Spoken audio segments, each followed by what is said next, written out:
Hola, muy buenas. Hola, Hola, ¿qué tal? ¿Cómo están? ¿Todo bien, ¿y bien? ¿Todo tú? bien? Bien, bien, súper. Gracias.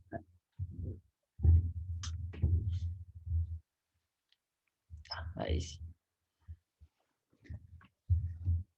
Listo.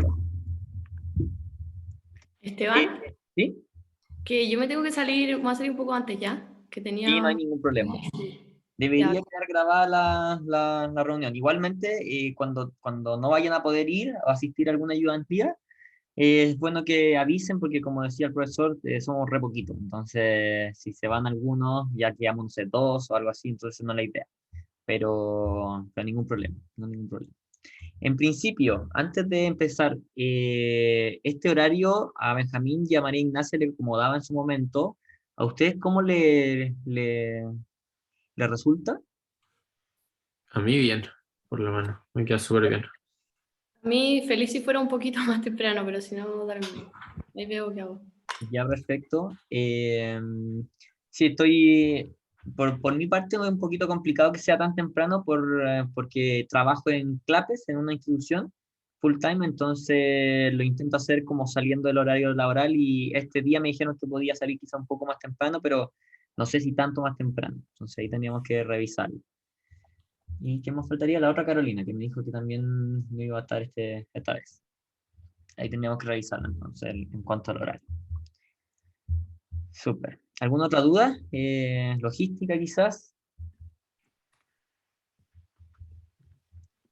Yo alcancé a hacer solo los ejercicios de log linealización, no alcancé a ver el paper, pero hice completa la guía de Sims.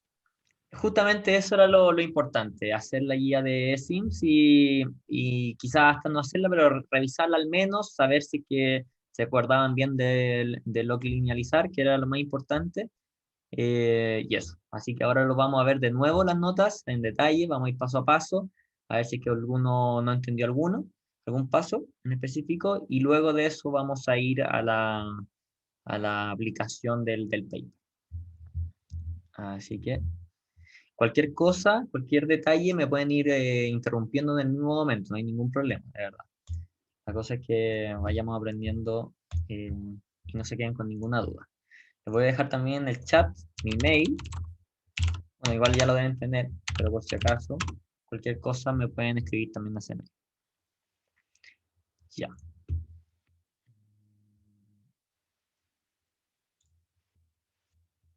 Entonces, ¿lo ven bien? Sí, se ve perfecto.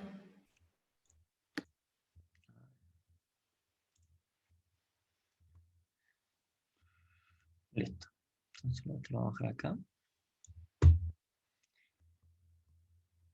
Entonces, bueno, esta ayudantía, como el título lo dice, es de linealizar, log linealizar y un poquito de interpretación de lo que es la ecuación de Euler.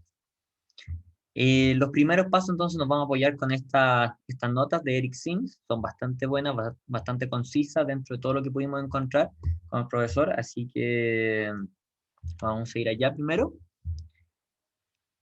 Y lo primero entonces la motivación. ¿Por qué podríamos necesitar ocupar log linealización en problemas de macro?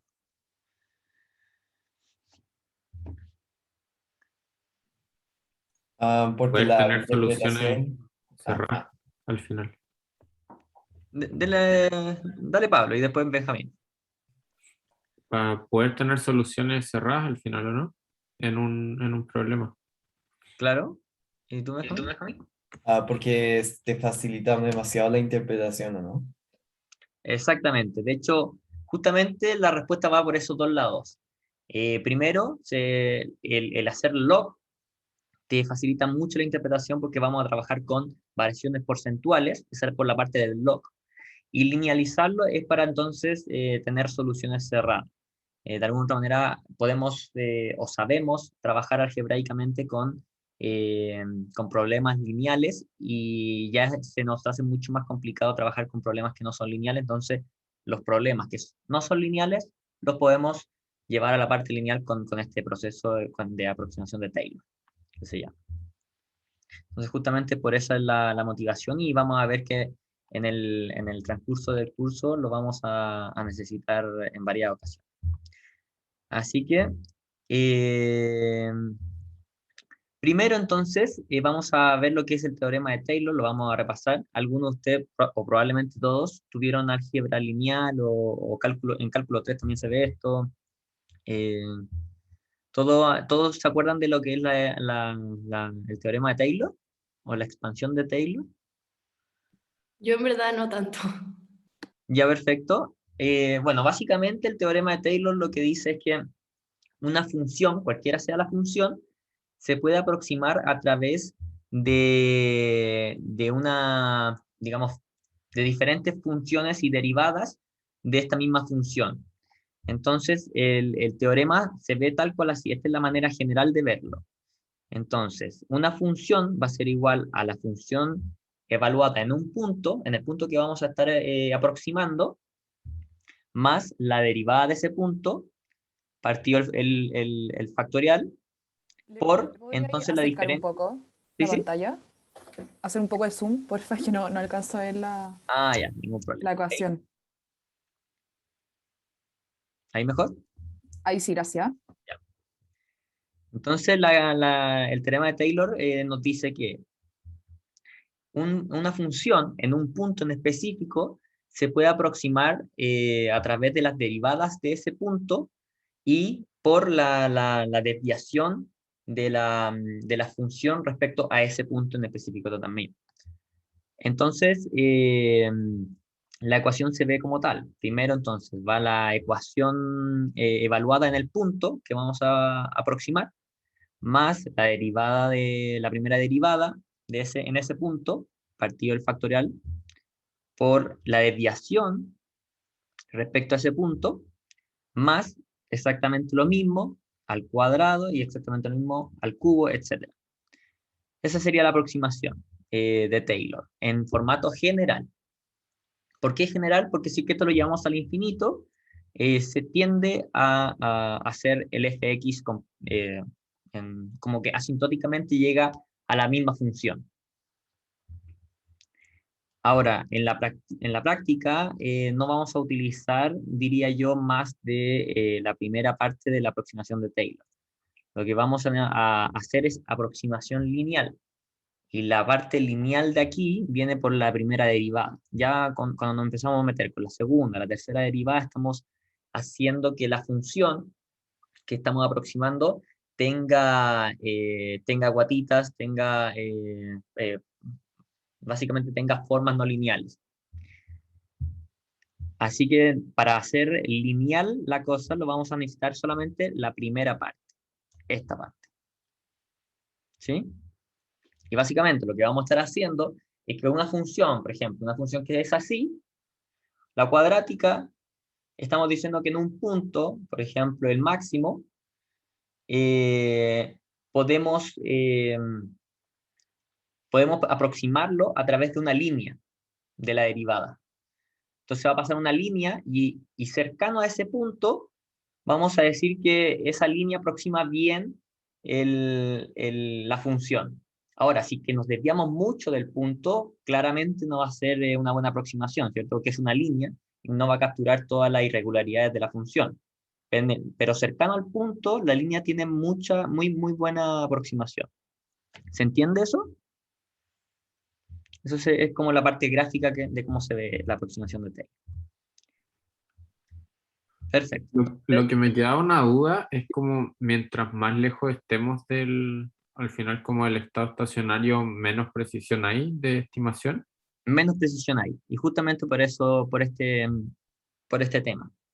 Porque mientras más lejano al punto, menos va a capturar la dinámica de la serie. La vas a estar aproximando como una forma lineal y quizás la curva.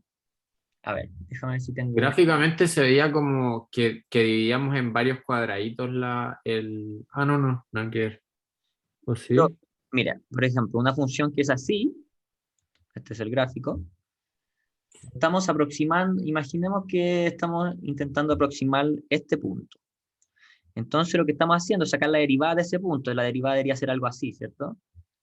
Estamos sacando la derivada y estamos diciendo que alrededor de ese punto podemos aproximar bien la función como esta línea, porque podemos trabajar muy bien e interpretar muy bien las cosas lineales. Entonces, cualquier punto que esté alrededor de la verdad va a ser bastante bien, va a estar bastante buena la aproximación. Pero si ya nos vamos a este punto, vamos a estar tomando un punto que no es en la gráfica. Vamos a estar bastante lejanos. Así es como se ve lo que estamos haciendo. Si es que nos paramos aquí o aquí, bueno, la verdad no va a ser tan diferente.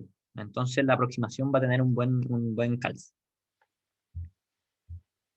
¿Sí? Ya. Listo. Entonces, como dijimos, vamos a utilizar solamente la primera parte de la ecuación de Taylor, la aproximación de Taylor. Y esta se ve así, la primera parte. Sería la función que queremos aproximar sería igual a la función evaluada en el punto de aproximación más la derivada de la función en el punto a aproximar por la diferencia de la función, o sea, de la x menos el punto a evaluar. ¿Sí? Esta es la parte general. Vamos a ir viéndolo con ejemplos después. Luego, esto mismo se puede hacer con funciones multivariadas, sin ningún problema. Y cómo se ve la aproximación de Taylor multivariada, sería exactamente lo mismo, pero lo subdividimos en dos partes. Primero la parte de la derivada de x y después la derivada de y. Entonces tenemos que la función de x e y se aproxima linealmente a través de la función evaluada en x e y más la derivada respecto a x evaluada en x y y por la diferencia entre entre el x cualquiera y el punto a evaluar más la derivada de y de esta función evaluada en el punto por el y cualquiera menos el y a evaluar. ¿Sí? Básicamente es la misma de arriba, pero le agregamos esta segunda parte que sería la derivada respecto a y. No entiendo muy bien como la resta que hay entre como la X cualquiera menos el X particular, como, ¿qué nos dice eso? Este sería el punto, de alguna manera, el calce que estábamos diciendo gráficamente. Si es que nos alejamos mucho, esta diferencia va a ser alta. Si nos alejamos poco, esta diferencia va a ser baja. Va a estar, si llegamos a que el x es el x punto, entonces no tenemos ninguna diferencia, ¿cierto? Y la función va a estar aproximada como la función en el x e y. Tienes todo el sentido del mundo. Ah, perfecto, ya, ok. Ya, es como después como ahí se va la idea de la brecha del producto y todo eso, ¿no? Exacto. Sí, Ah, ya, ok, cool. exacto. Luego, entonces, vamos con el primer ejemplo, entonces. Esto no es tan fácil, por si acaso. Entonces, si no lo han visto y cualquier cosa, pueden revisar de nuevo estas notas o me pueden ir preguntando, porque no es sencillo. No es sencillo como mentalmente dejarlo en la cabeza. Entonces, el primer ejemplo es f de x va a ser igual a g de x partido h de x. Para linealizarlo, primero lo que vamos a hacer en cualquier paso, o sea, en cualquier sentido, el primer paso va a ser tomar el logaritmo natural. Y como les dijo el profesor, cuando uno dice logaritmo en estas cosas de economía, generalmente uno se refiere al tiro al logaritmo natural. Así que cuando uno hable de logaritmo, estamos hablando del logaritmo natural. Entonces, sacamos logaritmo en ambas partes y por propiedad de logaritmo, entonces la división podemos traspasarla a resta. Nos queda esta igualdad. Luego, hacemos la expansión de Taylor de primer orden a ambos lados. Entonces, la expansión de Taylor del f de x va a ser esta, ¿cierto? La expansión de gx va a ser exactamente la misma y la de h de x va a ser exactamente la misma. Ahora solamente tenemos que ir reemplazando en esta ecuación de arriba. ¿Por qué nos queda este f de x, f de x' partido f de x? Porque la derivada del logaritmo natural de f de x va a ser el 1 partido f de x por la derivada de lo de adentro, por la regla de la cadena. Entonces, sabemos que la derivada del logaritmo natural es 1 partido x, pero en este caso x es f de x. Y la derivada de f de x queda entonces multiplicada por regla de la cadena. ¿Podríais repetir eso? Por Sí. favor, para entenderlo un poco mejor. La derivada del logaritmo natural, no sé si se acuerdan, cuando es respecto a x, es 1 partido x, ¿cierto? Pero en este caso es la derivada del logaritmo natural de f de x. Entonces, vamos a hacer 1 partido f de x por la derivada de lo de adentro, del logaritmo natural. Y la derivada de lo de adentro es la derivada de f de x. Ya es por cadena al final. Exacto, por la regla de la cadena. Entonces, la derivada de lo de afuera por la derivada de adentro.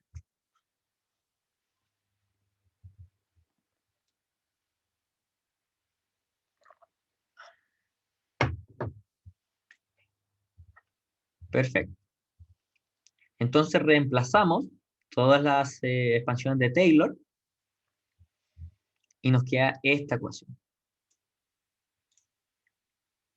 Entonces, para repasar, el primer paso, tomar logaritmo natural a ambas partes de la ecuación. Segundo paso, expandir por Taylor de primer orden a ambas partes de la ecuación también.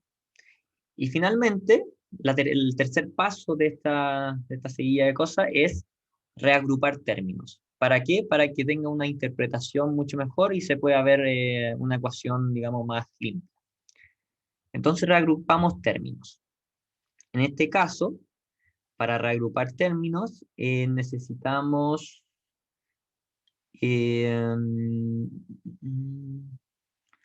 lo único que pasa desde aquí, desde este paso a este paso, es que tiramos este logaritmo de h aquí. Simplemente para poder darnos cuenta de que el logaritmo natural de f de x es igual al logaritmo natural de gx menos el logaritmo natural de h de x, ¿cierto? Es la definición que nosotros teníamos antes, esta. A ver, lo voy a descargar. A ver si aquí lo puedo abrir sin...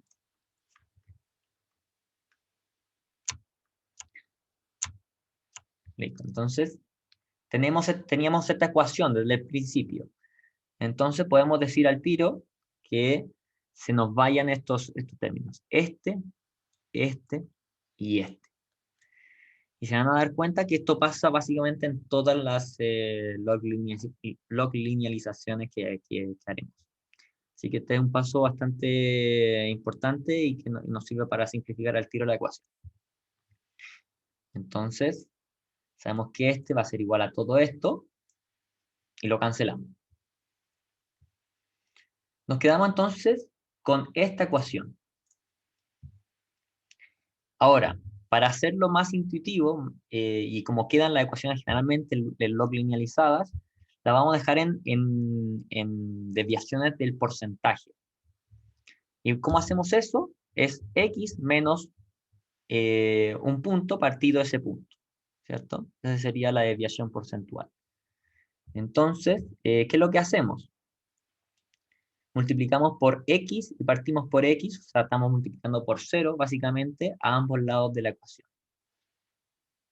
¿Por qué? Porque nuestras restas son de x. Si fueran de otro variable, entonces tendríamos que hacer otras cosas y es lo que vamos a ir viendo en los siguientes ejemplos. Pero en este caso, queremos dejar x menos x asterisco partido x asterisco. ¿Y cómo lo hacemos? Multiplicando por x asterisco y partiendo por x asterisco a ambos lados de la ecuación.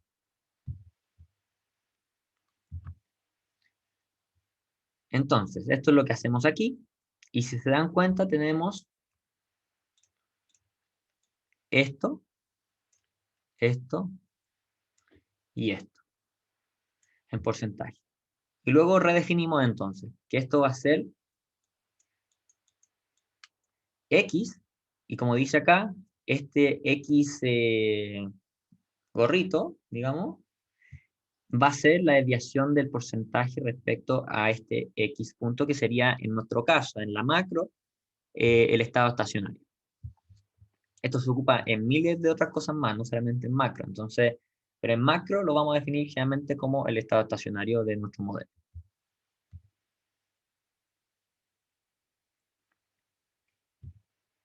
¿Sí? Ya. Súper. Y así queda entonces nuestra ecuación final. Así. ¿Ven? Queda mucho más linda, digamos, mucho más simplificada, y con esto ya podemos hacer una interpretación mucho mejor.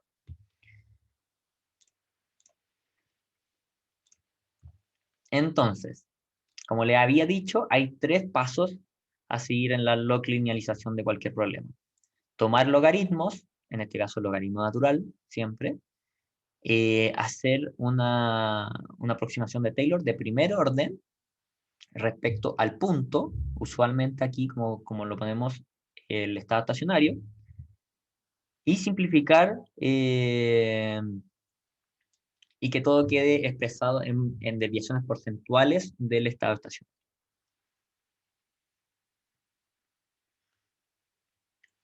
Finalmente, entonces, vamos a tener 4 ejemplos aquí, en estas notas, y vamos a log linealizar la ecuación de producción de Cobb-Douglas, la identidad de contabilidad, la ecuación de acumulación de capital, entre capital y con inversión, y la ecuación de Euler de consumo, que esta es la que más vamos a ver en el curso. ¿Alguna duda antes de pasar a los ejemplos? Ya. Entonces, primero consideremos una función Cobb-Douglas clásica, en donde el producto está en función de un parámetro tecnológico A, una variable de capital y una variable de N, que en este momento no me acuerdo, creo que era trabajo, o si no me equivoco. Solamente que no le ponen L, no me acuerdo. Lo primero entonces que hacemos, el primer paso de cocina, del libro de cocina, que como lo dicen estas notas, es tomar logaritmo. Tomamos logaritmo natural a ambas partes de la ecuación. Entonces nos queda la ecuación de aquí, ¿cierto? Por propiedad del logaritmo, las multiplicaciones pueden quedarse como sumas, y los exponentes de una variable pueden ir como un multiplicador del logaritmo natural de esa variable. Nos queda entonces esta ecuación. Vamos a hacer entonces la expansión de Taylor de primer orden a ambos lados de la ecuación. Hacemos la expansión primero respecto a I. Hacemos la expansión respecto a A. Hacemos la expansión respecto a K. Y hacemos la expansión respecto a N. En este caso, como I no es función de otra variable, entonces nos queda el numerador de las fracciones como un 1. Si fuera I de X, entonces nos quedaría como la derivada de I de X, ¿cierto? Pero en este caso no es así.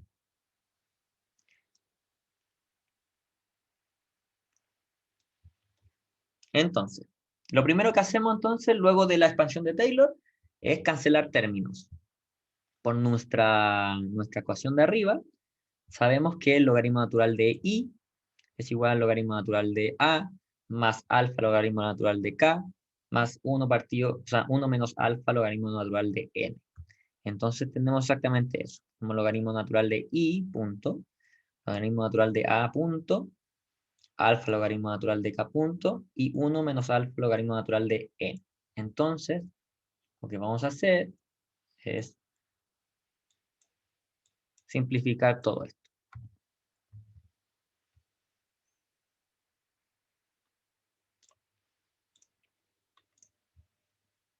Simplificando entonces, nos queda esta ecuación. Y luego entonces lo que tenemos que hacer es buscar nuestros variables tilde. En este caso es súper sencillo, ¿cierto?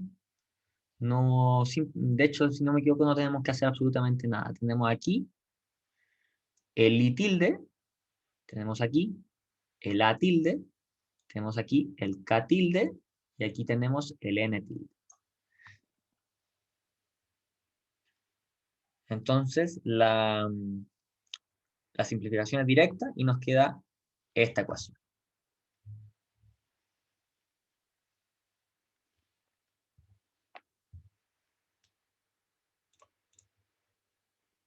Perfecto. ¿Alguna duda con eso? ¿Con ese primer ejemplo?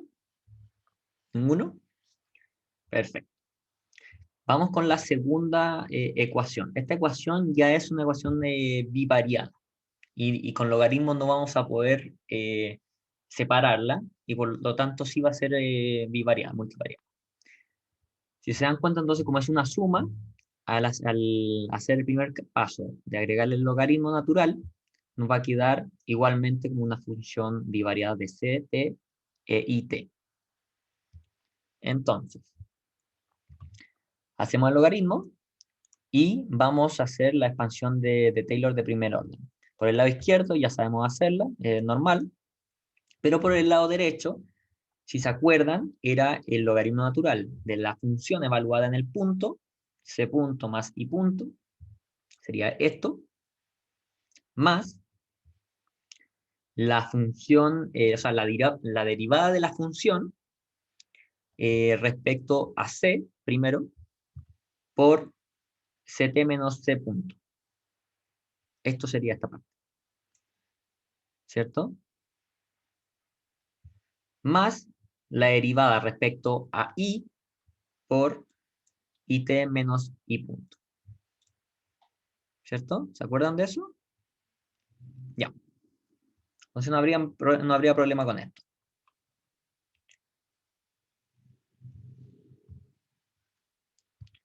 Entonces, lo primero que hacemos, como siempre, es saber que esto es igual a esto, por como lo definimos allá arriba.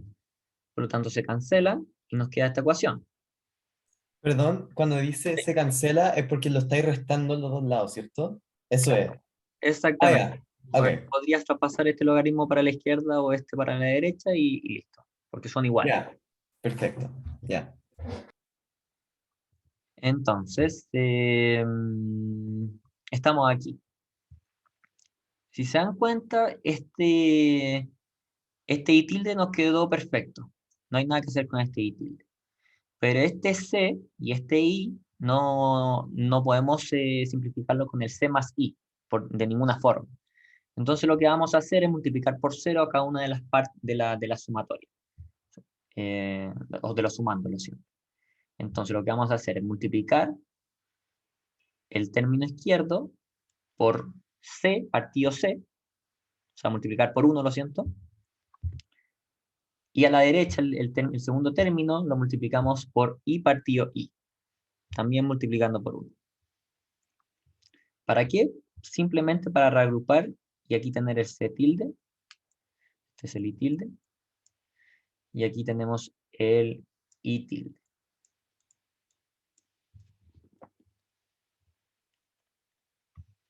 ¿Sí? Y con eso entonces llegamos a la ecuación final, que es esta.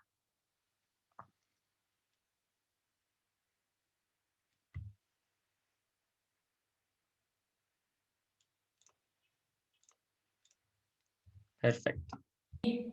¿Te puedo preguntar algo? Y por supuesto. En verdad muy tonto, pero no sé. ¿Qué significa que tenga el gorrito arriba? ¿Que todo está como en cambios porcentuales?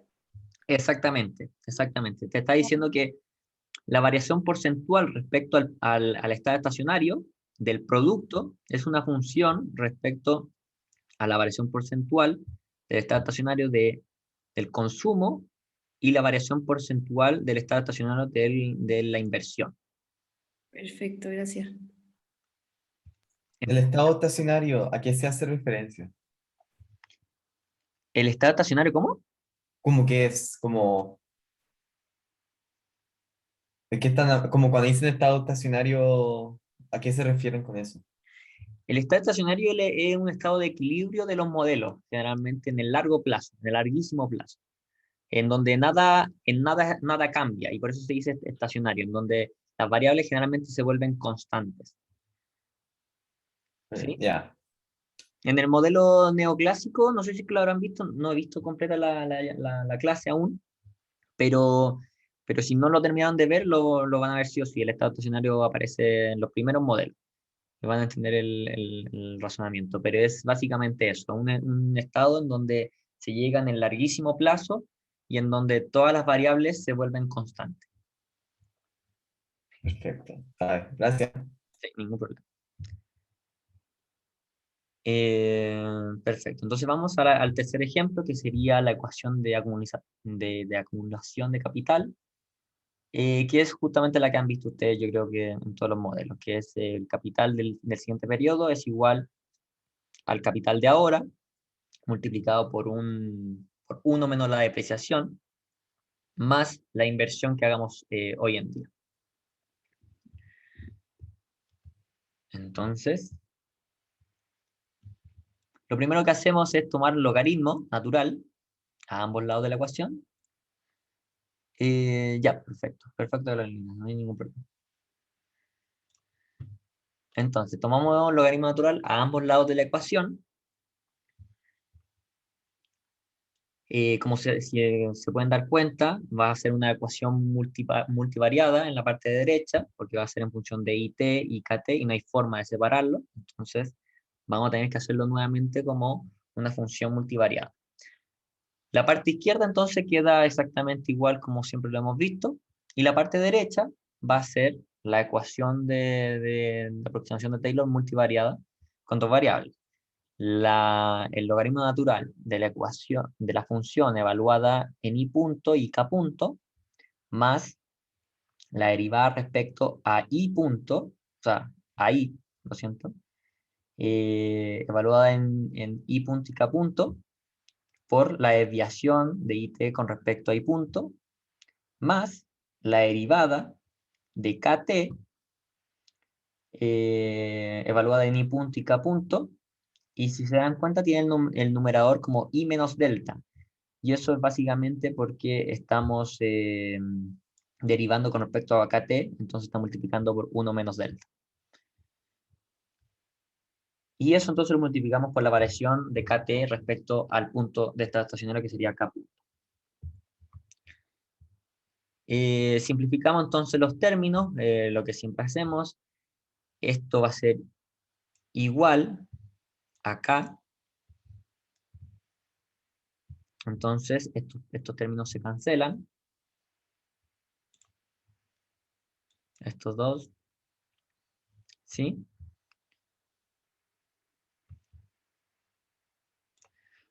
Luego, lo que queremos hacer es transformarlos o sea, todo transformarlos a estos tilde, esta variable de tilde, y para eso entonces este está ya listo, ¿cierto? Este también estaría listo, pero nos faltaría encontrar el i tilde. Y para eso entonces multiplicamos por 1 como siempre lo hacemos, multiplicamos por i punto arriba, partido i punto, y tenemos este término. Una pregunta. ¿Sí? eh, ¿Cómo en la segunda parte de la ecuación del lado derecho, por qué cuando está dividido en i más 1 menos delta k, eso se fue? ¿Cómo pasó de que quedó más simplificado en esta parte? ¿Esto? Ah, qué bueno que lo pregunté. Eso es porque tenemos que esto es igual a k punto, ¿cierto? Ah, por lo del al principio. Ah, ya. Claro. Esto nos dice que si aplicamos logaritmo, entonces da igual. Ah, lo dejaste en k. Ya, Básicamente estamos perfecto. usando la primera ecuación. Esta. Buenísimo. Exacto. Gracias. Entonces,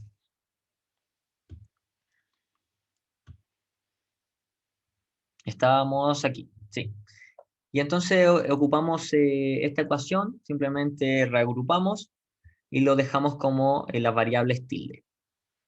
¿Sí? Súper.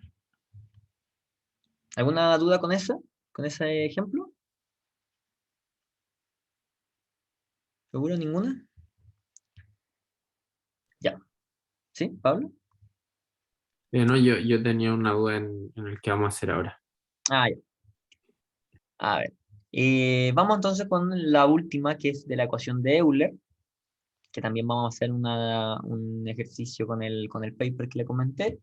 Entonces, lo primero que consideramos es una ecuación de Euler estándar, no lineal, que emerge de un problema de optimización con una función de utilidad CRRA. Este es básicamente el resultado de la derivación de las condiciones de primer orden de CT más 1 y CT, que lo vamos a ver después, que también vamos a hacer ese ejercicio. Pero tenemos esta ecuación de Euler, esto ya es una ecuación de Euler, pero es en formato no lineal. Lo que queremos hacer es simplemente transformarlo a formato lineal. Entonces, con sigma mayor a 0 sería el coeficiente de aversión relativa al ritmo.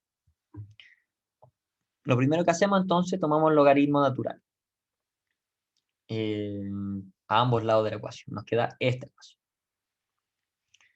Luego hacemos la expansión de primer orden de Taylor a ambos lados de la ecuación con respecto a CT más 1, con respecto a CT, con respecto a beta. Si se dan cuenta, beta es un parámetro. Entonces la derivada de beta va a ser igual a 0, porque es una constante. Entonces simplemente va a quedar la primera parte de la expansión de Taylor. Después la parte de la derivada se va a ir a 0. Y hacemos con respecto al logaritmo natural de 1 más RT. Nos queda esto.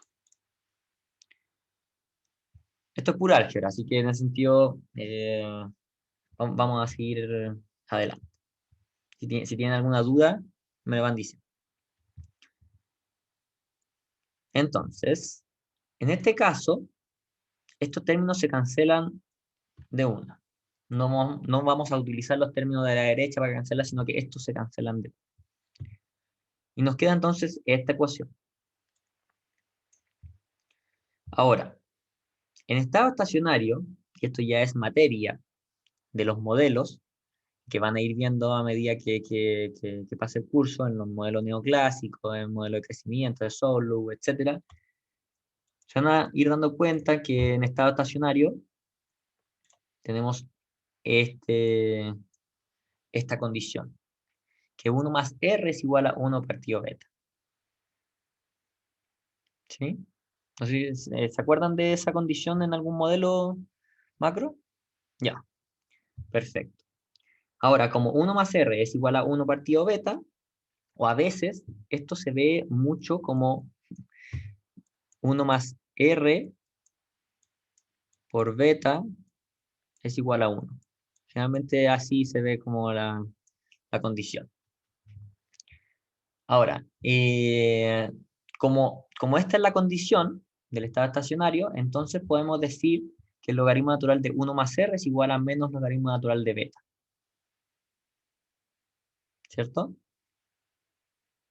O sea, si tomamos esta misma ecuación, tomamos el logaritmo natural a ambos lados, el logaritmo natural de 1 es igual a 0. Entonces el logaritmo natural de 1 más R, ocupamos la propiedad del logaritmo natural, más logaritmo natural de beta, es igual a 0. Y ahí simplemente es pasar el logaritmo natural de beta para la derecha y tenemos esta ecuación.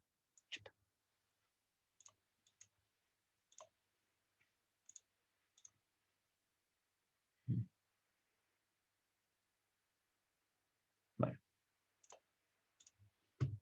¿Se entiende, cierto? Entonces tenemos esta condición. Con esta condición, entonces podemos eliminar lo que sería esta parte.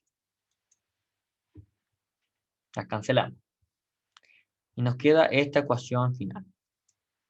Ahora, hay dos cosas también basadas en un poco en teoría, en interpretación, que podemos hacer aquí. Y es que la primera es que la tasa de interés de los activos, R, ya está en porcentaje. Entonces, la resta entre RT menos R punto va a ser la desviación porcentual respecto al estado estacionario. Entonces ya se interpreta como tal. Y lo dejamos, ¿sí? ¿Ah? ¿Tenían duda? ¿No? Ahí. ¿Sí? ¿Pablo? Es que como que lo interpreté de otra forma. O sea, me basé como en eso que dice ahí, que 1 partido en 1 más R estrella es igual a 1. ¿Ya? Entonces hice lo que hacíamos siempre, multiplicar por el 1 conveniente de R estrella partido 1 más R estrella. ¿Ya? Y, claro, pues ahí saqué el R gorrito y el otro lo eliminé, porque te queda como 0 partido en 1 al final. A ver, lo que tú hiciste fue, a ver si lo entiendo. Esto lo dejaste como 1, ¿cierto? Eh, Y lo multiplicaste por R estrella partido R estrella. claro, claro. Ujú. Entonces agarraste esto y dijiste que esto era R gorro. Pero te va a quedar R gorro por R estrella, O sea, claro, pero ¿cierto? dejé como R gorro por R estrella partido 1 más R estrella. Ah, ¿ya? Ajá. Perfecto. Entonces ahí como que no sabría cómo eliminarlo. Claro, ¿cierto? Te queda con una interpretación un poco extraña, porque es R gorro por R estrella.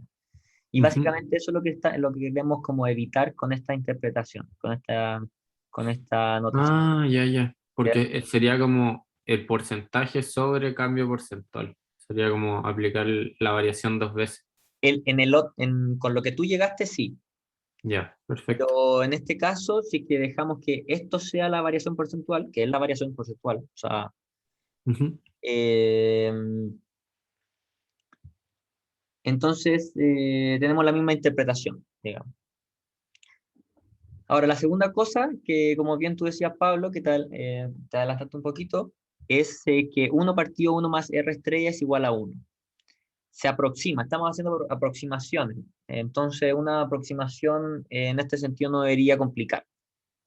Especialmente, aquí dice cuando el factor de descuento es suficientemente alto. El factor de descuento es beta. Entonces, y beta vive entre 0 y 1. Entonces, básicamente lo que está diciendo es que cuando el beta sea lo más parecido a 1, entonces esta aproximación es correcta. Y básicamente te está diciendo de una forma complicada que cuando el R es bajo, entonces esto es una buena aproximación a igual a 1. Y está bien. O sea, eso, porque sería 1 partido 1 es igual a 1. Cuando R es igual a 0. 0, lo siento. ¿Sí? Esas son las dos ayudas que uno tiene al final respecto a este tipo de localización de la ecuación de Euler, que es básicamente lo que ustedes van a hacer en muchas ocasiones. Así que estos dos pasos, recuérdenlo bastante, porque es algo donde pueden quedar trabados en, no sé, en algún examen, en alguna prueba, y es simplemente acordarse que tienen que hacer estas dos triquiñuelas. Perfecto. Entonces, con estas dos cosas, esto lo vamos a simplificar como 1. Esto es igual a R tilde. Esto es C tilde. C tilde T. Y este es C tilde T más 1.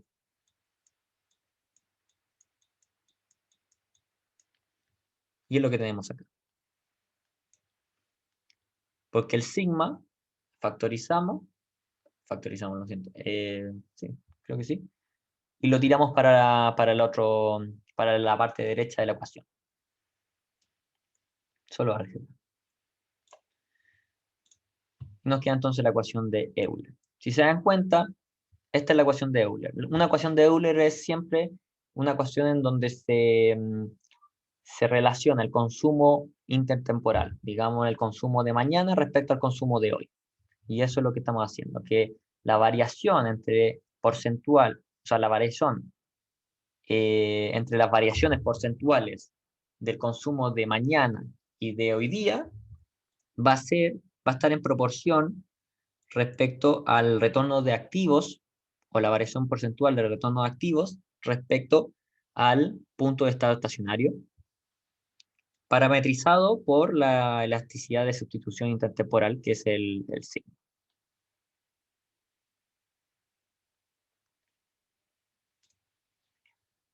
Sé que esto, por eso, es mucha matemática, entonces tienen que hacerlo ustedes en su casa también para que lo vayan digiriendo.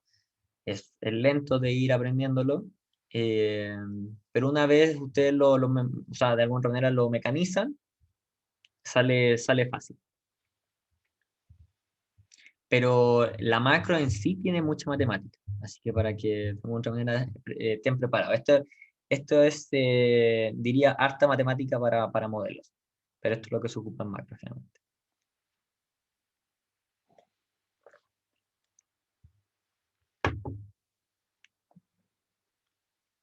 Súper. ¿Ninguna duda con estas notas? ¿Alguna duda pendiente? ¿Ninguna? Perfecto. Entonces vamos a ir. ¿Tienes algo como con más ejercicio de Sí, esto? ¿Para sí. seguir practicando? Hola, hola. Sí, justamente tengo más material, por si acaso ustedes quisieran revisarlo, se los puedo mandar también por mail, se los voy a mandar después de la ayudantía para que los puedan revisar. Tengo un material también de otras notas, de otro profesor que tendrán unas 12 o 13 páginas, no se los quise mostrar porque estas son mucho más concisas y dicen básicamente lo mismo, pero el otro tiene más detalle, así que también se los voy a mandar. Vamos entonces con la segunda parte de la ayudantía. Y esta tiene que ver con un ejercicio de derivación de ecuación de Euler y log-linealización de la ecuación de Euler. Básicamente ya tuvimos el primer ejercicio de log-linealización de ecuación de Euler, así que no debería ser diferente a ello. Pero quiero que también vean la derivación de la primera ecuación de Euler, la no lineal, de dónde sale, y lo que van a tener que ir haciendo ustedes también en los modelos clásicos. Entonces, lo primero es que consideran una función de utilidad intertemporal estándar dada por esta función de utilidad intertemporal, ¿cierto? Esta, UT, U mayúscula T. Sujeto a una restricción de presupuesto estándar, esta restricción de presupuesto generalmente en algunos papers ni siquiera la dan. De hecho, en el paper que me basé no está.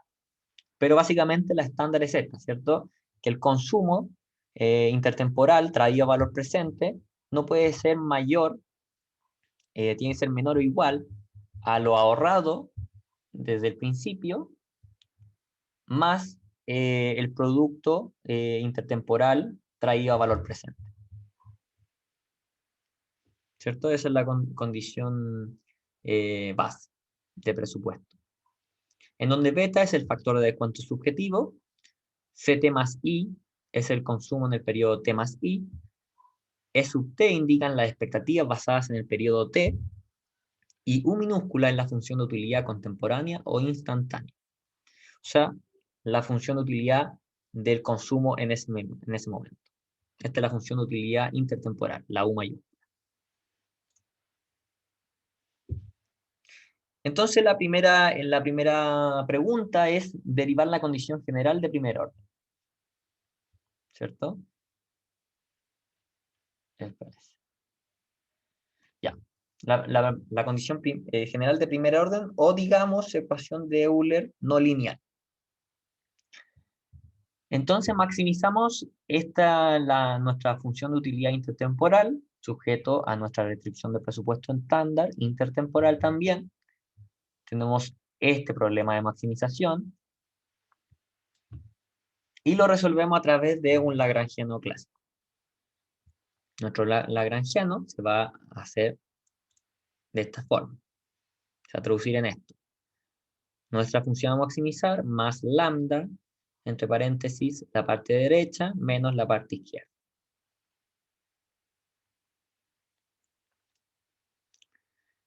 ¿Se acuerdan de qué paso sigue respecto, después de esto, del lagrangiano? ¿Qué paso tendríamos que hacer para sacar la ecuación de Euler? Que derivar al final con respecto al consumo. Perfecto. Aquí me queda una duda, ¿Sí? que aquí hay que derivar con respecto a dos multiplicadores, ¿o no? ¿No es parecido como a la elección del capital, que se tenía como en t y en t más uno, entonces te quedan dos multiplicadores y en base a eso se saca la ecuación de Euler al final? Exactamente como tú dices. En la ecuación del capital derivabas con respecto a kt más 1 y con respecto a kt para sacarla, justamente podríamos decir, no es ecuación de Euler, pero es la ecuación de dinámica de capital intertemporal. La ecuación de Euler es básicamente lo mismo, pero del consumo, es la dinámica del consumo intertemporal, que se le llama ecuación de Euler porque él la encontró. Eh, pero sí, para encontrar cosas, equivalencias intertemporales, tenemos que derivar respecto a un periodo y a otro periodo consecutivo. Entonces vamos a tomar este lagrangiano y vamos a derivar respecto a ct más 1 y respecto a ct. Y es justamente lo que hacemos aquí. La derivación es algo algebraico, así que de alguna manera no deberían tener problemas con eso. Yo les voy dando como los pasos intuitivos, pero derivamos con respecto a ct más 1 y nos queda esta ecuación, y con respecto a ct nos da esta ecuación. Aquí me queda otra duda. Ya, sí. Que en la de ct más 1 no debería ser beta elevado a t más 1 y en la de c sub t beta elevado a t y después como al dividirnos te queda solo el beta. Por cómo está definido, no debería ser así, porque cuando Ah, ya, ya el te cacho. ct es más 1, entonces Claro, tenemos un elevado a 1 acá. ya perfecto. Cuando es ct simplemente es más 0. Y diría entonces o sea, b elevado a 0 que es 1. Pero es como definimos, claro, podría empezar desde 1, por ejemplo, cosas por el estilo, ¿cierto? Y ahí sería diferente. Pero básicamente se cancelarían, como tú dices. Si tomamos ct más 1 y ct más 2, se cancelan de esa manera.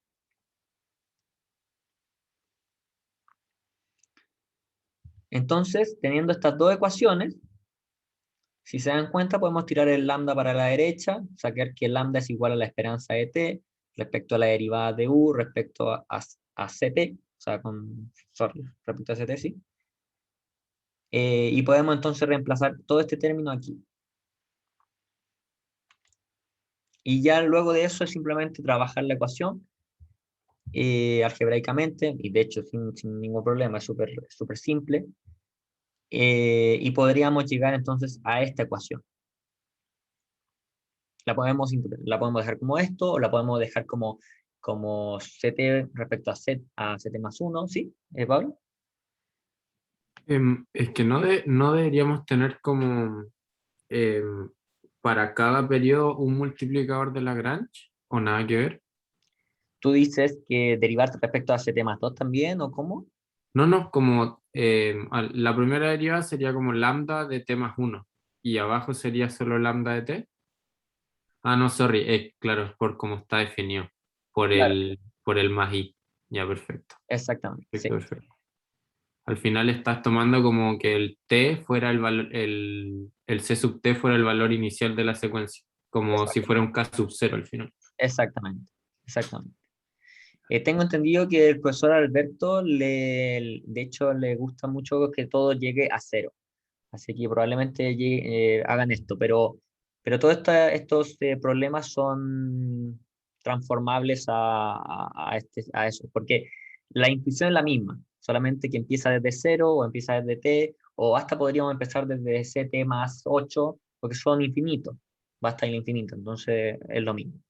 Claro, es que lo que a mí me pasaba es que el lambda t al final te queda la utilidad marginal del consumo en t y lambda t más 1 la utilidad marginal del consumo en t más 1. Perfecto, claro. Entonces, y lambda t era como beta por lambda t más 1. Claro, y Bien. no podías como llevarlo para la otra ecuación, ¿eso? Ujú, Claro, claro. claro. Perfecto. Entonces, Luego entonces a la igualdad de estas dos ecuaciones simplemente es un paso algebraico para llegar a esta ecuación en donde por simplicidad o por utilidad, de hecho, como vamos a ver después, mt, t más 1, lo definí como beta por la división entre la utilidad marginal respecto a c de ct más 1, partido la utilidad marginal respecto a c de ct. Básicamente es el factor de descuento estocástico. Mientras 1 más R es el retorno real de los activos de la economía. Ya pueden ser sin riesgo o con riesgo, y ahí depende del problema en sí, pero es el retorno real de los activos de la economía. Digamos, el costo oportunidad del dinero en esta economía.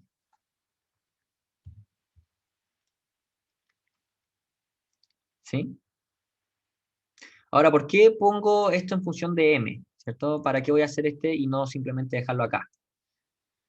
Porque esta relación generalmente no cambia. Entonces, lo que vamos a ir trabajando es este M.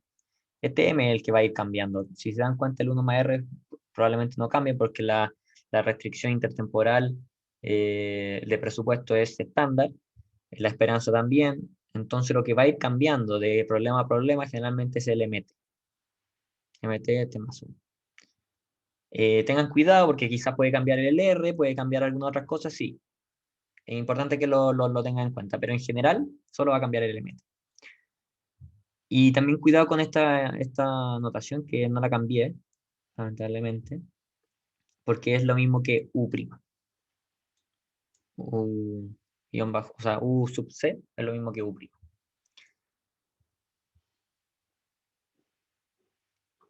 Entonces, llegamos a la ecuación de Euler. Esta es la ecuación de Euler no generalizada. Y ahora entonces lo que tenemos que hacer como segundo paso es log linealizarla. ¿Pablo tiene alguna pregunta o la mano quedó ahí, no? Ah, no, se me quedó levantado, perdón. Perfecto, no hay problema. Entonces vamos a la log linealización. Entonces asumamos una función de utilidad U minúscula, que era la U minúscula. La U minúscula era la función de utilidad contemporánea o instantánea del mismo momento. Entonces, esta función de utilidad contemporánea, esa tiene aversión relativa al riesgo constante. Eso es lo que significa CRRA. Dada por este tipo de función, esta sería la función total, en donde la elasticidad de sustitución intertemporal es mayor o igual a 0.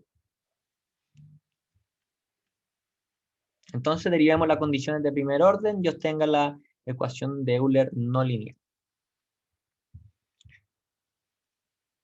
Lo primero que tenemos que hacer entonces es sacar las derivadas de primer orden respecto a CT y de C, o sea, CT más 1 y de CT, de esta función de utilidad. ¿Por qué? Porque vamos a utilizar esta misma ecuación de Euler. El problema no ha cambiado en su macro, sino que en su micro. Solamente nos están especificando cuál es este U minúscula. Por lo tanto, nos están diciendo que esto no va a quedar en función general, sino que busquemos la función específica para este problema de esta ecuación de Euler.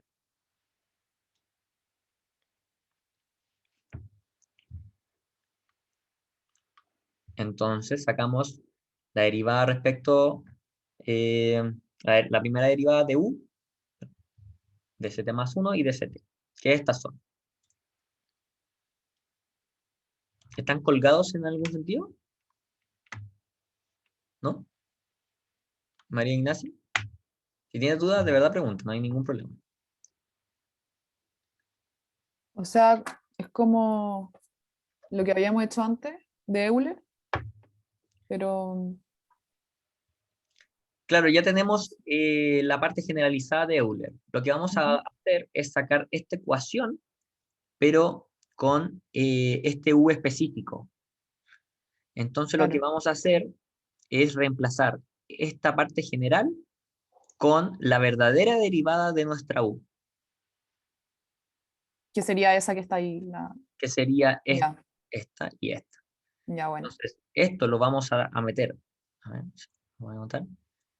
Esto lo vamos a meter aquí y esto aquí, ¿cierto?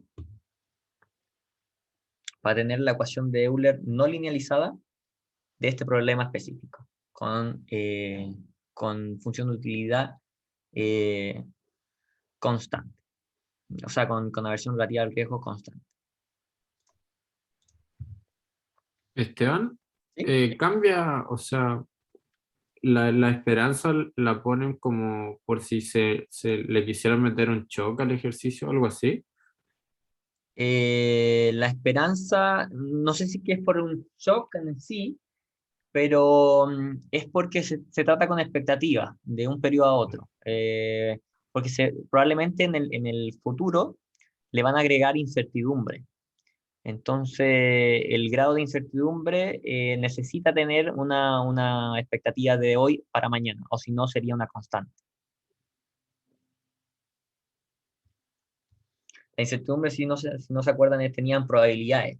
Entonces, estas probabilidades, cuando no hay incertidumbre, cuando no hay expectativa, entonces es una constante.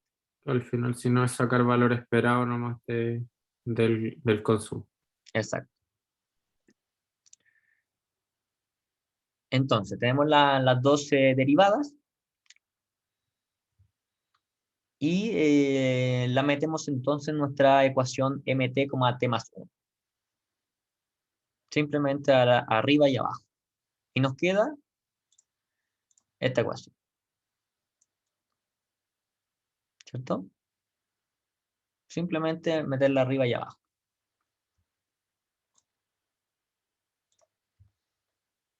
Luego de esto, entonces, tenemos la ecuación de Euler no linealizada como esto, en donde esta parte, como la definimos antes, es mt, t más 1. Tenemos la ecuación de Euler no linealizada de este problema en específico.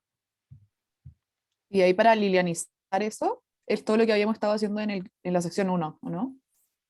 Como el paso de log, después lo Lo vamos a Taylor. hacer ahora justamente, pero sí, Ya, bacán. es hacer los pasos de la sección, ¿no? Un poco diferente porque no sé si se acuerdan que el otro no era elevado a menos 1 partido sigma, sino que si no me equivoco era menos sigma, pero básicamente lo mismo.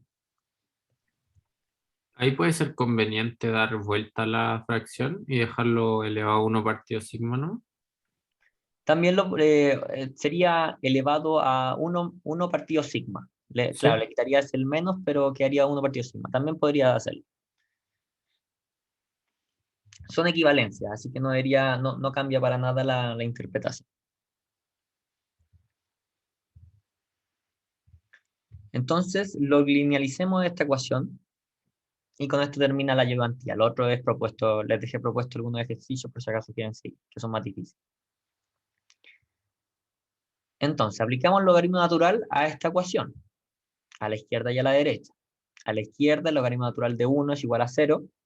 A la derecha, vamos usando las propiedades del logaritmo y vamos sacando de la esperanza las cosas que no tienen que ver con t más 1, ¿cierto? Porque la esperanza de t respecto a una variable en t no importa, es algo conocido.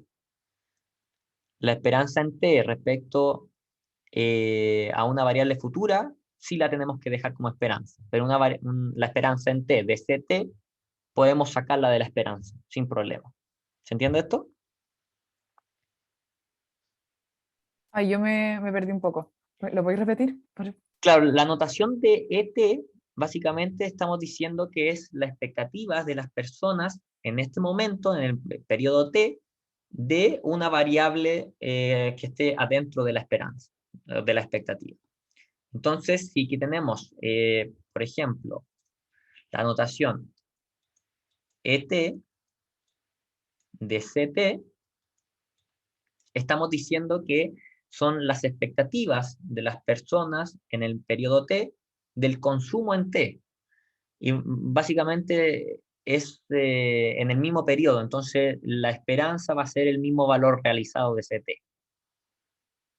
Entonces solo tiene sentido tener este corchete dentro, o la variable dentro del corchete de t, cuando es una variable en el futuro.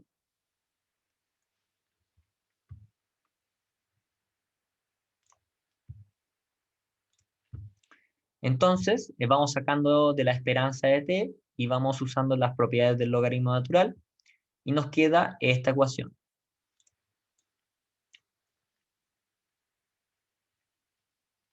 ¿Cierto? Ahora podemos reagrupar términos para que nos quede de la misma manera que lo habíamos estudiado en las notas de Eric Sims. Y tiramos para la izquierda todo lo relacionado a CT más 1 y a CT, y a la derecha el beta y el 1 más RT. A la izquierda, entonces, solo va a quedar con respecto a la esperanza de t, el CT más 1, que es la única variable que está en función de un periodo en el futuro. Hacemos la expansión de Taylor, entonces, de esta ecuación. A la izquierda, tanto a la izquierda como a la derecha. Básicamente, de aquí sale todo esto. De aquí sale todo esto. De aquí sale solamente el logaritmo de b, porque es una constante y la derivada se va a 0. Y de aquí sale todo esto.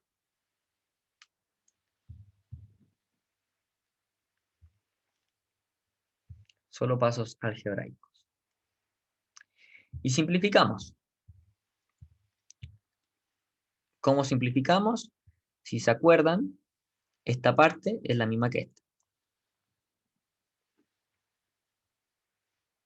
Y también esto es igual a menos esto. Entonces también se va.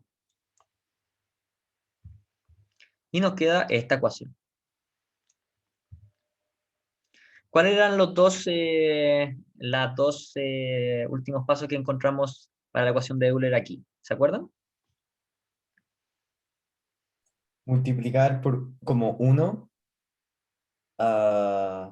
como en cada factor para dejarlo como en variación porcentual. Y después acordar que la regla de como 1 más r es igual a 1 partido en beta. Y como que se puede simplificar y dejarlo como 1. Claro, claro, el 1 más r es igual a 1 partido beta, es el que estamos utilizando acá. Ah, perfecto. Ah, ok, ya. Y luego viene, No, que perdón, que RT menos R ya está en variación porcentual, porque tasa de interés, entonces lo podemos dejar así nomás. exactamente, eso era. Entonces, esto es R tilde, sin necesidad de transformarlo. Y que esto es igual a 1 en la aproximada. Cuando R asterístico es lo suficientemente pequeño, o beta es lo suficientemente grande. Es lo mismo. Y aquí tenemos entonces el C tilde. Aquí tenemos la esperanza de C tilde más 1. Esperanza en T. Este es el C tilde de CT. Y aquí tenemos entonces R tilde de T. ¿Sí? Todo esto para llegar ¿a qué? A esta ecuación.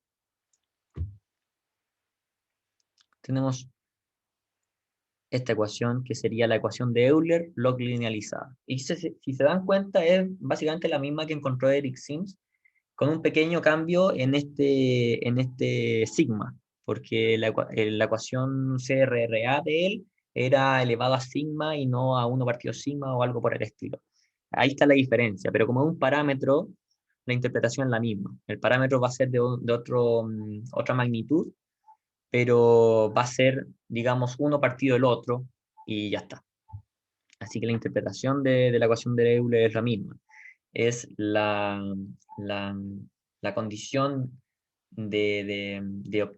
optimalidad de consumo intertemporal y que que relaciona entre consumo intertemporal y las deja en función de su parámetro de elasticidad de sustitución y el rendimiento de los activos de la economía.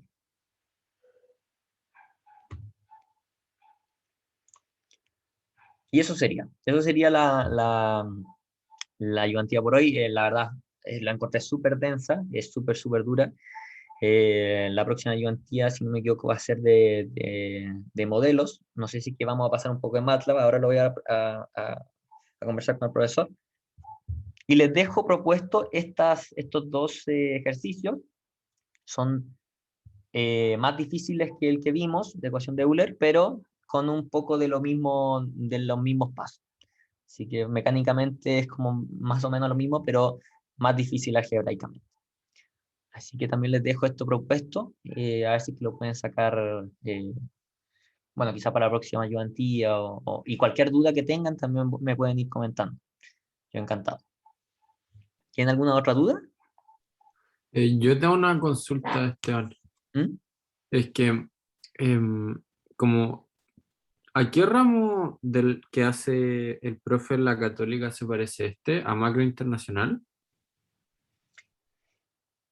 Em, Que yo tengo el drive de la Católica, pero como que no he podido encontrar como guías de ejercicio que tenga el profe y eso, para no, yo diría o que sea, para tener más material para estudiar. es una mezcla, porque tiene modelos neoclásicos que se ven macro internacional, pero en macro internacional tú no lo linealizas, porque es de Ya, pregrado. Entonces, en teoría macro 1, ahí se ve mucho más log linealización. Entonces, yo diría que una mezcla entre macro internacional, teoría macro 1, y quizás hasta un poco de teoría macro 2. ya, Así que tiene un perfecto. poco de todo. Claro, tiene que condensar más como tenemos solo este core al final en el magíster. De teoría macro, claro. De hecho, yo también tomé uno que en el magíster se llama teoría macro internacional, que sería el teoría macro 3, y creo que también va a pasar algunas cosas de ahí. Entonces, una mezcla de todo. Yo diría que si tienes material de todas estas cosas, de todas las teorías de la Cato o también de macro internacional, quizás ir viendo cuándo llega el tema en específico. Si está viendo modelos neoclásicos, quizás lo vaya a sacar desde teoría macro internacional, un poco de teoría macro 1 y cosas por el estilo. Pero por ahí puedes sacar quizás como más material. Pero si no, con el material de clase no habría el problema y quizás hasta el mismo profesor le puede ir preguntando. Le puede ir quizás diciendo si tiene más material o cosas por el estilo. Ya, Si yo tengo más, también te lo puedo ir mandando. ya, gracias. Así que eso. Gracias, Esteban. Ya, pues, muchas gracias a ustedes. Nos vemos. Buena semana. Gracias, te Igual. pasaste. Chao. Cualquier cosa. Chao. Chao, Nos vemos chao. mañana. Chao.